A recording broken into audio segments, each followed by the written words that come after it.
Hey Logic fans, welcome to our second video on section 4.4. This is video 4.4b, and we're picking up the discussion right where we left it off in 4.4a. And we're talking about this sentence and whether it's true or false on these domains. And we noted that this sentence is the negation of this sentence, and therefore will have the opposite truth value on every domain as this sentence. So one way you could solve the problem is by first solving this easy one and then just applying the opposite. So for example, this sentence was true on domain D1 and false on all the others, D2 and D3, and therefore this sentence is going to be false on D1 and true on the others. Now, there's a different way you could approach solving this particular problem, and that's by understanding the meaning of this sentence. So translated into English, you could just think about it is not the case that everything in the domain is read, right? It is not the case. This thing is not true. Everything in the domain is read is not true. So at least one thing in the domain is not read. At least one thing in the domain. Maybe everything in the domain is not read, but at least one thing is not read. Maybe only one thing in the domain is not read, but there's at least one thing in the domain that is not read, okay?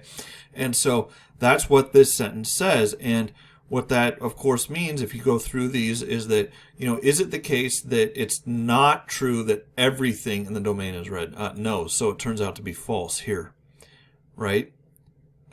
This domain has a red ball and a green ball. So is it true that it's not the case that everything in the domain is read? And yes, that is true. So it's true on D2, right? And on D3, you got two green balls and nothing else. Is this whole thing true? And yes, it is on D3. So on D3, this sentence is true. So that's two different ways of getting to it. This says it's not the case that everything in the domain is read. Now, hopefully you're starting to see why I had you learn the mechanics of the universal quantifier first in section 4.3 before we started doing the meaning. Because by learning the mechanics first, you could easily see, like, oh, okay, this sentence is the negation of this sentence, because first I build this, and then after that I apply the negation QS2 to get this whole sentence. And so this sentence definitely is the negation of this sentence, and so I can solve these problems that way as well. Okay, that's part why I divide, the mechanics of building the quantified statements separately from talking about the meaning. It gives us some aid, I think. Now, let's go ahead and try this particular sentence. Let's do, let's do this one, all right? So, is this sentence true or false on these three domains? Pause now. I'll give you a hint in a second.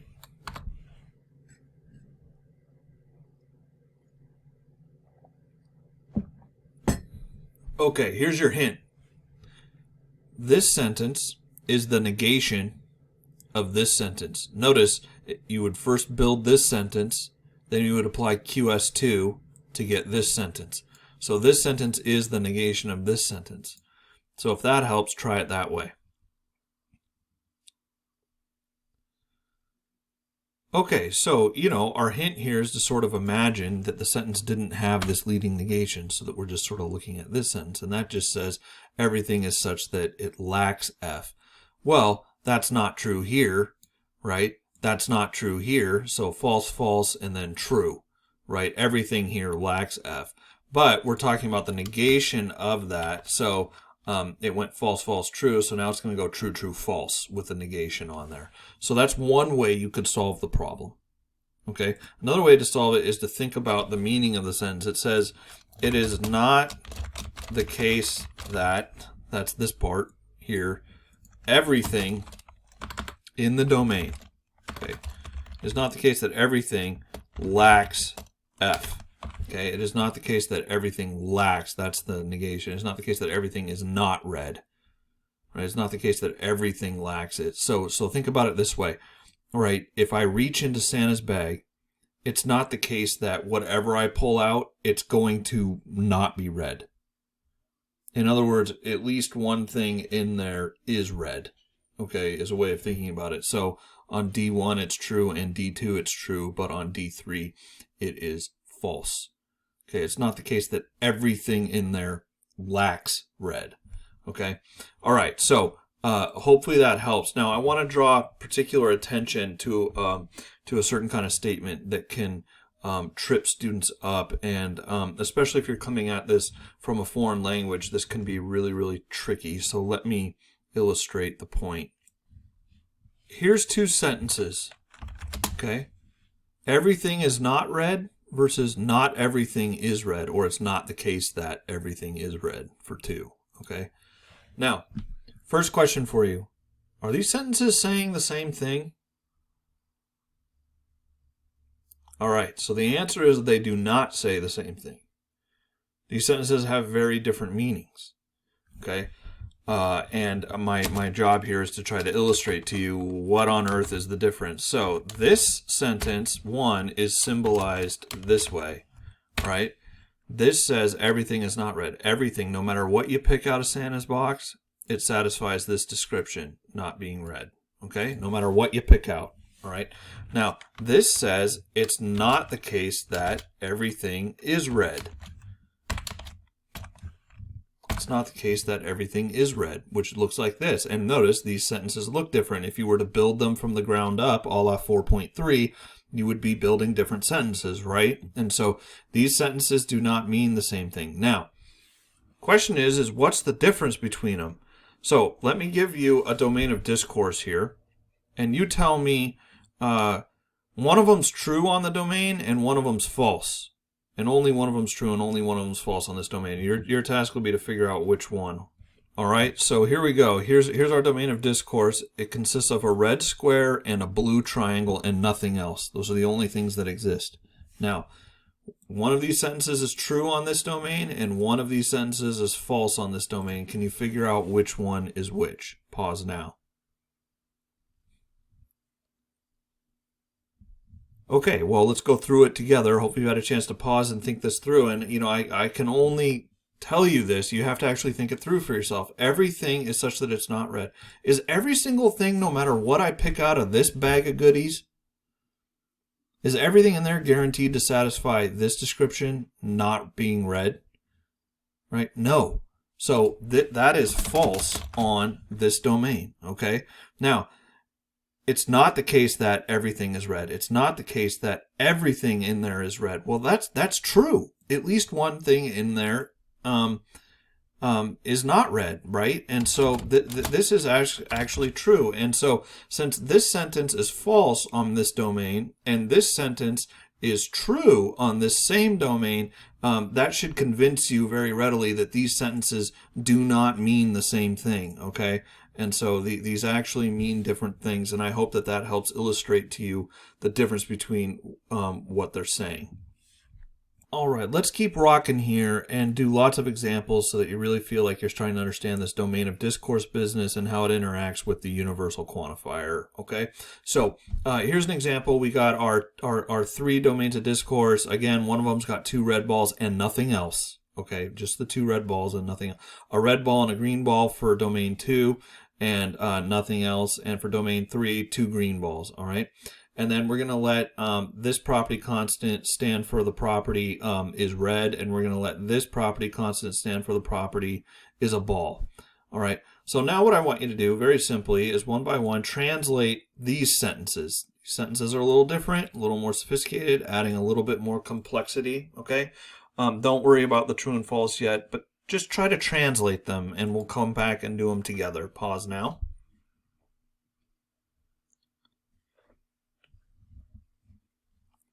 Okay, hopefully you've had a chance to think these through on your own, but this says, okay, pick anything you like out of Santa's bag. It's guaranteed to satisfy the following description. It's red and it's a ball. Okay, everything is red and a ball. All right, this sentence here says pick anything you like out of Santa's bag. It's guaranteed no matter what you picked out. Whatever you picked out, it will satisfy the following description. It's not red, and it's a ball. It's a ball, and it's not red. That thing you picked out, okay? And you could have picked out anything. It's everything in there satisfies this description. So this says everything is not red and is a ball. And a ball. All right. So maybe I'll buy myself a little more space here this way. All right. So everything is not red and is a ball. All right, so that's what that one says. Now let's go ahead and try this one together, and pause now if you couldn't figure out the first two, and see if you can figure out the next two now that you've done these first two, right? Well, hopefully you've had a chance to pause, but C basically says, okay, everything in Santa's bag satisfies the following description. It's not red and it's not a ball. So everything is not red and is not a ball. All right, so that's what that one says. Now, what about this guy here? This says, all right, everything in Santa's bag is such that it satisfies this particular description right here. Everything in there, no matter what you pick out, it will satisfy this description. It's not the case that either it's a ball or it's red. It's not the case that either it's red or it's a ball. All right, so I'll write that as everything is not either red or a ball. All right, that's the way I'm going to translate it. So no matter what you pick out, this is going to hold of that thing you picked out, and it's going to hold of everything in Santa's bag. Okay, everything in the domain. So now we're going to go through, and now that we've translated these, we're going to think about, are each of these more complex universally quantified sentences true or false on each of these domains? Okay, so let me kind of get us set up here for a second. So let's look at it this way, okay? Now that we've translated them, this first sentence on D1, D2, and D3, is it true or false? All right, in each of these things, we're going to do true or false for them. So just looking at this sentence, everything is both red and a ball, right? Okay, well, that turns out to be true here, and you should pause this and go through it, all right?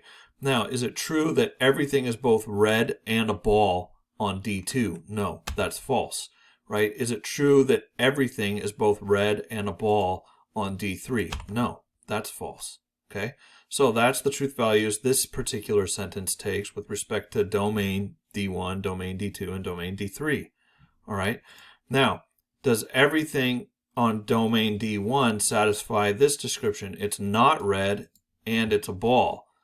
No, that description is not satisfied by everything in D1, so that's going to be false. What about here? A red ball and a green ball, so everything has to be such that it's not red, right? So that's going to be false as well. Now, two green balls and nothing else. Everything's got to be a ball and everything has to be such that it's not red. Well, that's satisfied by D3, so that's going to be true. Now, what about this guy here? This says everything, no matter what you pick out of there, it's got to satisfy this description, right? It's going to be not red and it's not going to be a ball. Well, that's going to be false across the board, right? Okay, just like that, right? Because everything in these domains is a ball. So this part's not going to be true. Now, I'm going to give you a little bit of hint. Here's your hint. You can get from this sentence to this sentence by using De Morgan's. So you can go from this one to this one, and you can go from this one to this one by De Morgan's. So what's that tell you about what's going to happen here? All right, so the trick there is to realize that, okay, if I De Morgan this through, and change it to an and, these sentences are in fact logically equivalent, a concept we will rigorously define later. But since they are logically equivalent, all right, they're going to take the same truth value on every domain, okay? So that's a nice little trick for you to remember. Okay, we're going to keep hammering this on the next video. See you on 4.4C.